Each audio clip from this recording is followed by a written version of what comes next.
عليكم ورحمة الله وبركاته. أهلا وسهلا بيكم في حلقة جديدة من برنامج الباشمهندس. صديقي المتابع الجميل، خليني كالعادة أخدك في رحلة بس المرة دي لشبه الجزيرة العربية، وتحديدا سنة 8 هجريا 629 ميلاديا. الحكاية بتبدأ من عند فارس بيتحرك بخيل في وسط الصحراء علشان يوصل رسالة لملك بصرة، بس الفارس ده ما كانش أي حد، ده كان الصحابي الجليل الحارس بن عمير، واللي كان بعته الرسول عليه الصلاة والسلام. بعد صلح الحديبية يا صديقي، الرسول عليه الصلاة والسلام بدأ ينشر الدعوة الإسلامية لكل حتة حواليه. وعلشان ادخلك معايا في الاجواء، خليني اوضح لك الخريطه والحاله السياسيه في الوقت ده. اول لما تفتح الخريطه عينك هتيجي على اكبر قوتين فيها، الفرس الساسانيين والروم البيزنطيين. بس زي ما انت عارف ان المركب اللي فيها رئيسين بتغرق. الفرس والروم بقى كانوا فاهمين المثل ده كويس، ان مفيش حد فيهم هيتهنى بعيشته طول ما التاني موجود، وعلشان كده كل واحد كان مقرر انه لازم يقضي على الطرف التاني. وفعلا دارت بينهم حروب استمرت لاكتر من 100 سنه، كل واحد فيهم كان بيحاول يسيطر على اكبر جزء ممكن يسيطر عليه. والحروب دي بقى كانت جولات، شويه تروح للفرس وشويه تروح للروم. في النص بقى هتلاقي شبه الجزيره العربيه، ودي كانت عباره عن شويه قبائل متفرقه، والقوي منهم كان يا اما يتحالف مع الفرس يا اما يتحالف مع الروم. يعني مثلا عندك الغساسنه، دول كانوا عرب مسيحيين تابعين للروم، ودول بقى كانوا اول خط دفاع يفصل الروم عن شبه الجزيره العربيه والفرس. وعندك كمان المنازره، ودول برضو كانوا عرب بس تابعين للفرس. والغريب في الموضوع ان نهايه المنازره كانت على ايد الفرس نفسهم. وخليني اقول لك بقى ان في وسط الصراع اللي كان بيحصل ما بين امبراطوريتين كبار جدا بحجم الروم والفرس، ما كانش حد عامل حساب لشبه الجزيره العربيه، وكان كل واحد فيهم شايف انه لما يقضي على الطرف الثاني هتبقى هي دي حته الكريزه اللي هيزين بيها التورته. فايا كان الروم او الفرس اللي انتصر في النهايه، فهيبقى سهل عليه يغزو القبائل دي بسهوله. اصل فكر فيها، انت متخيل جيش امبراطوريه قدام جيش قبيله؟ حاجه كده كانها بيس اوف كيك. انا بس كنت حابب اشرح لك الظروف اللي الدعوه الاسلاميه ظهرت فيها، وفي نفس الوقت انا عايزك تتخيل الموضوع وتفكر فيه ازاي دوله صغيره لسه ناشئه بتبعت لامبراطوريات كبيره جدا انها تتبع دينها ودستورها، الا اذا كنت على حق ومؤمن برسالتك. الحارس بن عمير وهو متجه لمدينه بصره عدى على مدينه البلقاء، والمدينتين دول كانوا تابعين للغساسنه اللي انا لسه قايل لك عليهم. وساعتها قابل والي البلقاء شرحبيل بن عمرو الغساسني. اول لما شرحبيل عرف ان الحارس هو رسول من عند النبي صلى الله عليه وسلم، امر بقتله فورا، وده كان اعلان واضح وصريح للحرب على المسلمين. لا ثواني بس، ما تاخدنيش في دوكه، هو ايه اللي وداه البلقاء؟ هو مش كان رايح بصره؟ ما انت لو مركز معايا مش هتسال الاسئله دي. الغساسنه كانوا هم الفاصل ما بين شبه الجزيره العربيه والروم، ومدينه البلقاء تحديدا هي البوابه اللي كنت اقدر ادخل منها للشام. وبما ان انا دخلت حدود جديده، فالناس مش هتسيبني اعدي وخلاص، اكيد هيسالوني انت مين ورايح فين وجاي منين. وشرحبيل بقى كان والي عسكري، وعلشان كده كان لازم يعرف دبه النمله، وده السبب اللي عمل الصدام ما بين شرحبيل والحارس بن عمير. اول لما الرسول وصل له خبر استشهاد الحارس بن عمير، امر بتجهيز جيش ما اتجهزش قبل كده. 3000 مقاتل اتحركوا من المدينه المنوره للبلقاء علشان يتفاجئوا عند مؤتة بجيش بيزنطي غساسني فيه حوالي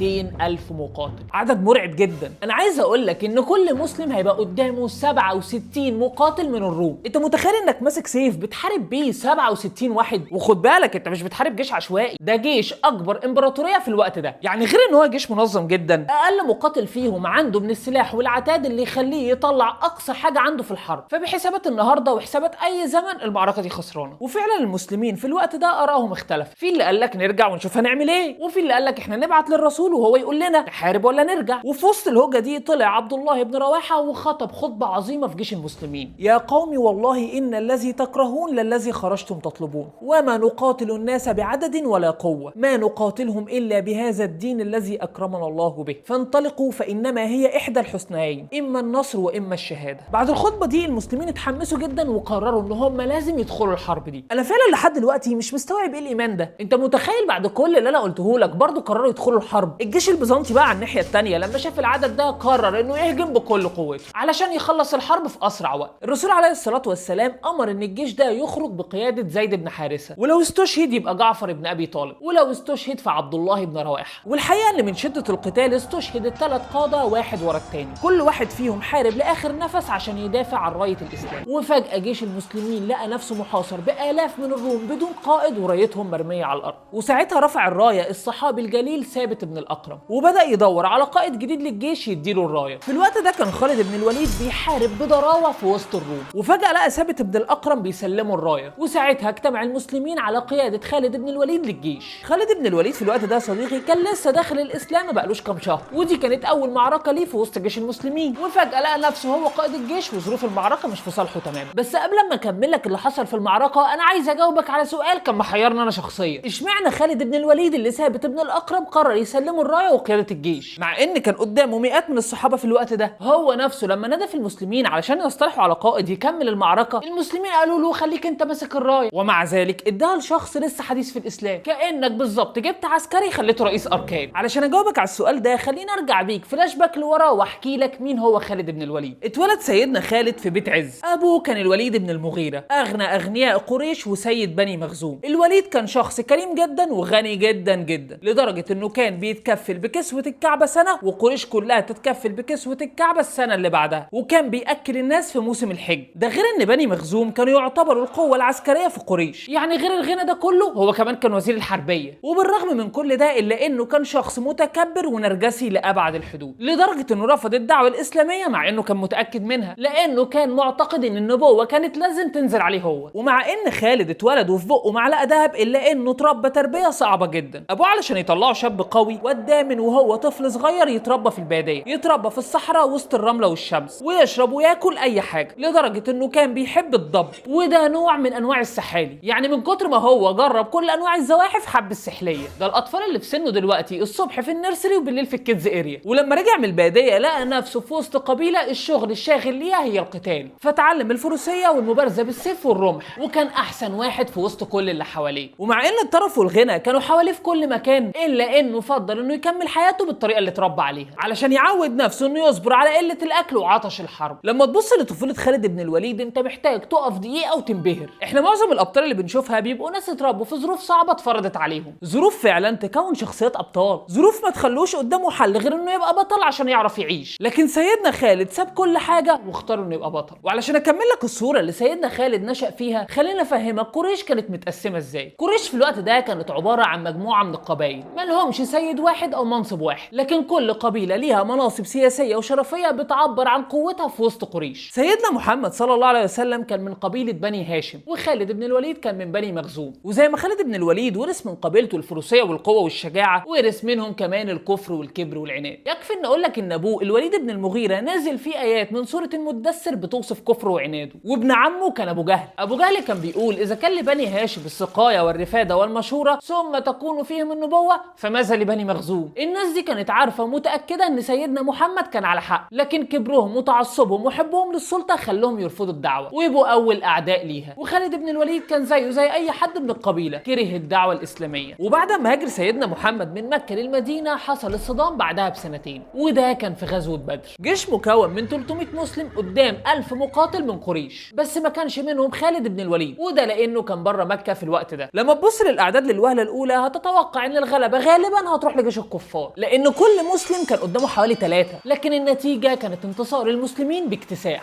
لدرجه ان هم قتلوا 70 من قاده قريش واسروا كمان 70، واستشهد منهم 14 شهيد. وخالد بن الوليد بالذات كانت خسارته كبيره جدا في المعركه دي. اخوه ابو قيس وابن عمه ابو جهل ماتوا في المعركه، واخوه الثاني الوليد اسر، واللي لما رجع قريش بعد كده اسلم. وبقى خالد عمال يخسر كل اللي حواليه، اخ مات كافر واخ اسلم. وعلشان كده قرر انه لازم يحارب المسلمين بنفسه، ومفيش سنه ويجهز المشركين جيش اقوى من الجيش اللي قبله، وده كان ب 3000 مقاتل وعلى راسهم خالد بن الوليد. وساعتها المسلمين اتفقوا على انهم يخرجوا يحاربوا المشركين بره المدينه، وخرج الرسول عليه الصلاه والسلام على راس جيش مكون من 700 مقاتل. سيدنا محمد اختار ساحه القتال عند جبل احد، وده علشان يخلي ظهر الجيش بتاعه للجبل علشان ما يبقاش مكشوف وجيش قريش يحوطوه من ورا وقدام. وفي نفس الوقت ده امر 50 من الرماة ان هم يفضلوا على الجبل علشان يضربوا المشركين بالاسهم من فوق، وامرهم ان هم ما ينزلوش سواء في الخساره او في المكسب، لدرجه انه قال لهم ان رايتمونا تخطفنا الطير فلا تبرحوا مكانكم. وبدات المعركه. المسلمين ساعتها اظهروا شجاعه وضراوه في القتال غير مسبوقه،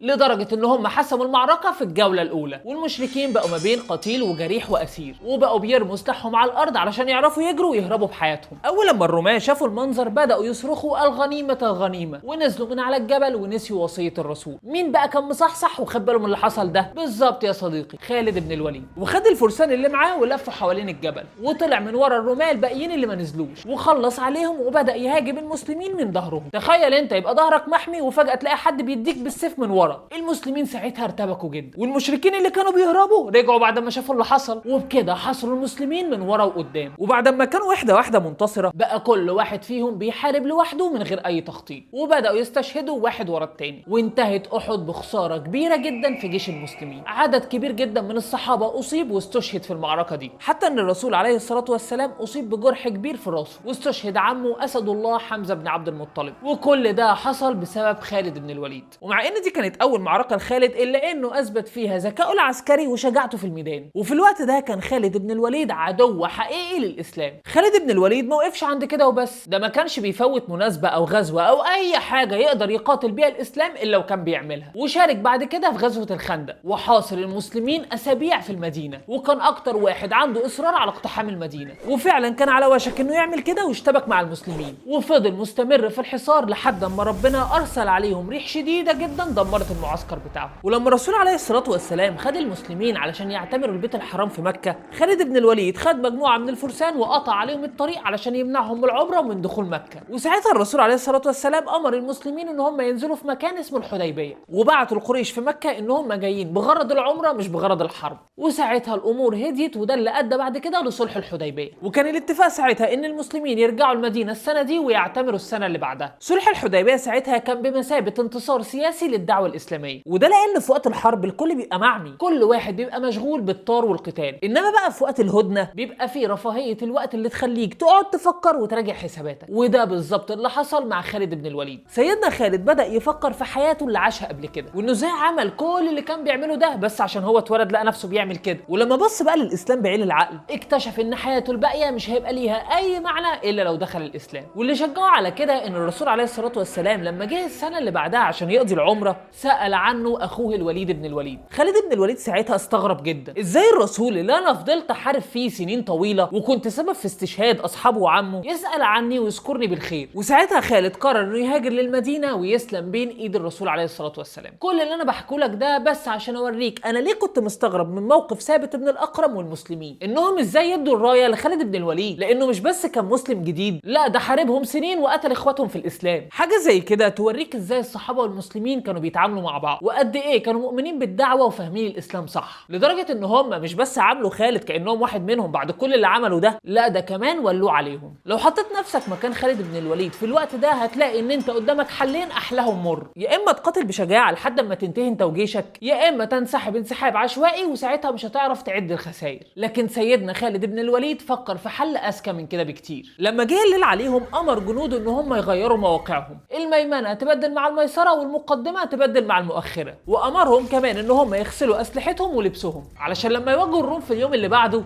جنود الروم تشوف وشوش غير اللي شافوها امبارح، ولما يلاقوا ان المسلمين لبسهم واسلحتهم نضاف يفتكروا ان المسلمين جالهم مدد. وعلشان يحبك بقى الموضوع اكتر امر بعض جنوده ان هم يطلعوا يعملوا عفره كبيره جدا بالخيول بتاعتهم ويفضلوا يكبروا طول الليل علشان يوهمهم ان في مدد ضخم جدا جه علشان يساعدهم. الروم اول ما وصل لهم الخبر ارتبكوا جدا، قال لك اذا كان العدد القليل ده طلع عنا طول اليوم امبارح يقوم كمان يجي لهم مدد، هي ناقصه. وفعلا سيدنا خالد يستغل الارتباك ده ويهجم بكل قوته على الروم، لدرجه انه قال لقد تكسرت في يدي يوم مؤتة 9 أسياف فلم يتبقى في يدي الا صحيفه يمانيه. وفي وسط القتال العنيف ده بدات تميل الكفه لجيش المسلمين، واستغل سيدنا خالد الغلبه دي وبدا يتراجع واحده واحده. الروم بقى لما شافوا المسلمين بينسحبوا وخافوا يطردوهم لا يطلع كمين، قال لك يا عم احسن يكونوا بيجرونا الجيش تاني اقوى. وبالطريقه دي خرج سيدنا خالد بخسائر بسيطه مقارنه باللي كان هيحصل لو كملوا قتال. في الوقت ده كان الرسول عليه الصلاه والسلام بيخبر اصحابه باللي حصل في مؤتة من قبل ما الجيش ما يرجع اصلا، فقال اخذ الرايه زيد فقتل، ثم اخذها جعفر فقتل، ثم اخذها ابن رواحه فقتل، حتى اخذها سيف من سيوف الله ففتح الله عليهم. زي ما انت شفت كده اللي عمله سيدنا خالد بن الوليد ما كانش مجرد انسحاب تكتيكي منظم، ولكنه كان فتح للمسلمين. ان انت تعرف امبراطوريه بحجم الروم قوه الدوله بتاعتك وتخلي جيشهم يعمل لك 1000 حساب في اول معركه بينك وبينهم، وكمان تكبدهم خسائر كبيره جدا، فده كان فتح عظيم. ومن ساعتها واللقب اللي اداه الرسول عليه الصلاه والسلام لخالد بن الوليد مرتبط بيه لحد دلوقتي، سيف الله المسلول. وقبل بقى ما اقفل الحلقه في معلومه انا عايز اقولها لك انا متاكد انك مش عارفها. سيدنا خالد بن الوليد اسلم وهو عنده 45 سنه تقريبا، وده بيعلمك حاجه مهمه جدا، اتس نيفر تو ليت، لان اللي عمله سيدنا خالد بعد اسلامه هيفضل خالد الى الابد. اللي انا حكيته ده كله هو جزء بسيط من قصه سيدنا خالد بن الوليد، وان شاء الله هنعمل حلقات تانية علشان اكمل لك فيها البطولات بتاعت سيدنا خالد، علشان اوريك ان احنا عندنا ابطال حقيقيين نقدر ان احنا نمشي على خطاهم ونقتدي بيهم، وما بنخلقش لنفسنا ابطال من الخيال عشان نقلب الايه. وعلشان كده احنا محتاجين اننا نفهم تاريخنا ونعتبر بتعتز بهويتنا وديننا. وطبعا بقى انا مش محتاج اقول لك انك لو عايزنا نكمل في الحلقات اللي زي دي لازم تعمل حاجتين: تدوس على اللايك وتشترك في القناه.